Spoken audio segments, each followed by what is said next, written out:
Good morning, Tony Dattino, starting the full week of May. And it is just amazing to me how fast the time goes by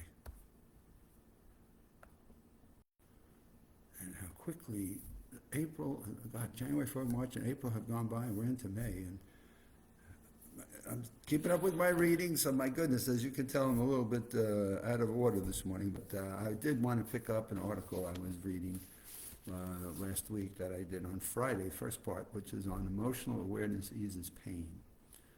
And it talked about a study that has got a growing evidence of the mind and body and how they're connected. And at the University Department of Veterans Affairs, they found with UCLA that there's a technique called emotional awareness expression therapy is showing promising results in how it differentiates from CBT. So this emotional awareness is having some very positive effects. Now, what I wanted to cover was the part of the exercise where they had some sample exercises. And I thought this was very interesting because how do you do this? If it's so easy, not easy, but if what you're uncovering is so important, well, how do you do this? So they talked about emotional awareness uses structured exercises to help people identify, experience, and express emotions that may be contributing to physical pain or stress-related symptoms. Let me go over that again, because that's important. It reminds me again, I talked about Dr. Sano and work that I had done with him, he had done with me years ago. Emotional awareness and expression therapy uses structured exercises. So you have a structure, and you're going to do some exercises. They're not only the physical exercises, they're going to be an interesting reflection on the mental aspects that express emotions that may be contributing to the physical pain or stress-related symptoms. So that's an interesting hypothesis in terms of how they go about doing this. So, for example, you do an emotional body scan. Participants are guided. Now, emotional body scan is not, you're not going to go in any equipment, so this is not that I'm going to stick you into a CT scan machine, but we're going to go an emotional body scan. You're going to focus your attention on your body. This is in a lot of meditation. You start with your body, and you start with maybe your shoulders and where you feel tension. Maybe it's in your face, your jaw, and you're going to go through the focus of attention on your body, noticing the areas of tension, discomfort, or pain. So again, if I think, oh my goodness, I got a pain in my shoulder, and so okay, I'm going to scan my body, and I notice I have some pain in my shoulder. Now, what else am I going to do? Well, is it pain? Do I feel like I'm tense? Is there something that emotionally is stressing me? Is it just causing me discomfort? Do I have a sharp pain? So your mind is going to go through this. Rather than trying to relax these sensations, so this is the interesting part. So rather than go into like a meditation and to relax these sensations, you explore what the emotions may be connected to. What? Yeah, I have this tension, and now, wait a minute, you're asking me to think about what the tension is connected to. So am I in a state of anger? Am I really angry about something? Is what I talked about on Friday with Dr. Sano. What are you in a rage about that's causing your muscles to just deprive blood flow, which is all very physically real symptoms, but being caused by what's going on in your autonomic brain system. So are you angry about something? Are you fearing something? Is there something coming up in your life or continues to come up in your life where you just dread it and are you being asked to speak at a meeting? Are you being asked to speak at organizational funding requests? Are you asking communities to get involved with things and you just fear it?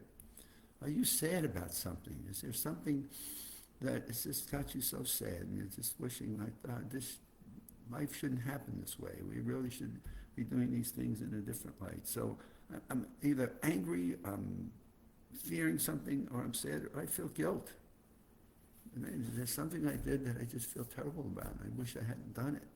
And you're just hanging on to these things. It brings me back to Dr. Richard Dick Tippett's book, Forgive to Live. Are you hanging on to things in your brain that are causing your body systems to just kind of tense up, relax, or cause it to have pain?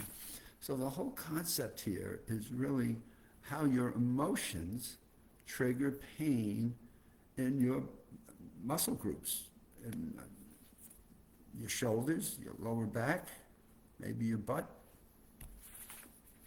And so do a body scan and just go down through your body and think about, okay, don't try to relax the tightness in your muscles, but explore any emotions that are causing you to be angry, being afraid, having sadness or guilt, and observe how these feelings show up physically. So can you think about something you're angry about and, oh, I'm going to rage about this, and this feel where your body just knots up and tenses up and puts you in a state of knots? Is there something you feel very sad about that's happened and you're still reliving that, and you're in a bit of a stress syndrome over it, and I feel so terrible about this? Is there something you regretted doing and you feel guilty about, and you just, damn, I wish I wouldn't have done that? And unfortunately, as humans, these are some of the things that have a huge impact on our physicality and the physical aspects of our bodies.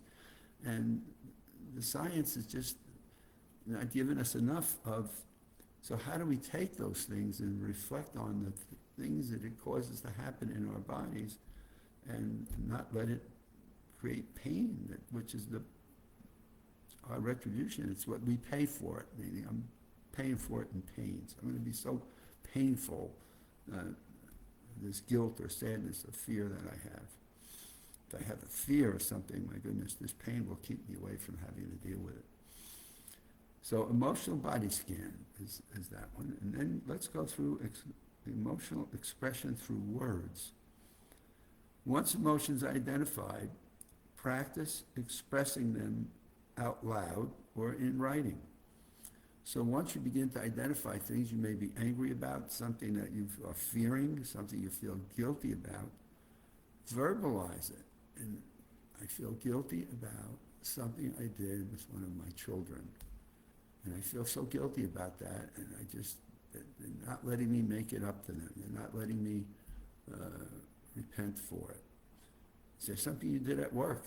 Oh my goodness, I did something at work that was a shortcut of something, or I took something I shouldn't have taken, and I got this guilt that's going back in my mind. I remember reading an article on when we lie to people. That stays in our brain when we lie to people, and we know it. We know when we lie, and therefore we're holding on to that, and we have this lie that gives us this guilt that we should have told the truth in that situation, and life today would have been a whole lot better if I hadn't lied.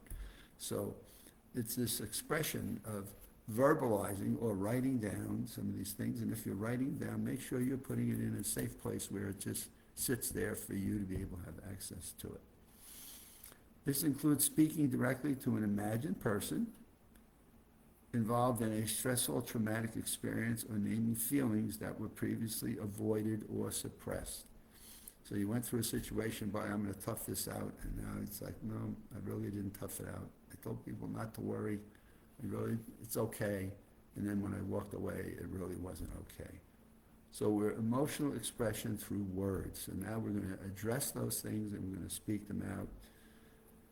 And then last, imaginal release exercises. Promote emotional release. Participants use imagery to symbolically let go of the distressing emotion.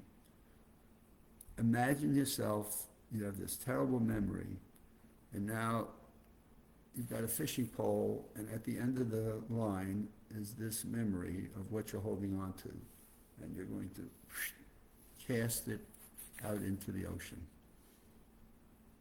You're going to take something that's really bothering you, you're gonna put it into your hand, and even if you wanna put it into a little ball, you get a little little ball of paper, you wrap it up into that there, and you put that into that piece of paper, and you throw it away into the garbage, or into the woods, or into a pond.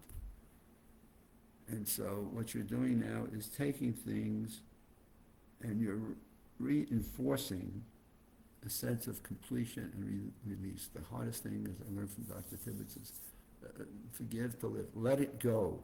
Just question, why am I holding on to this thing? And what is it doing to me that has a longer term impact? And whether or not, God, if this happened 5 years ago or 10 years, I'm not speaking to some relatives for the last 10 years. Well, either pick up the phone and try to speak to them and say, hey, sorry, 10 years later, let's go have a cup of coffee, or just, you know what, they don't want to talk to me. I've tried several times, just, it's gone.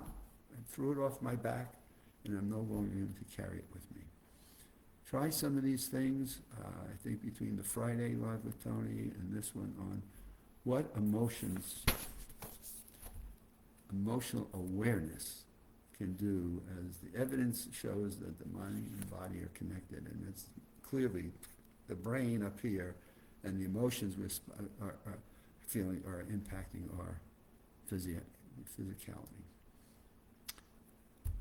Hope you all had a good weekend, and we'll see you back here on Wednesday.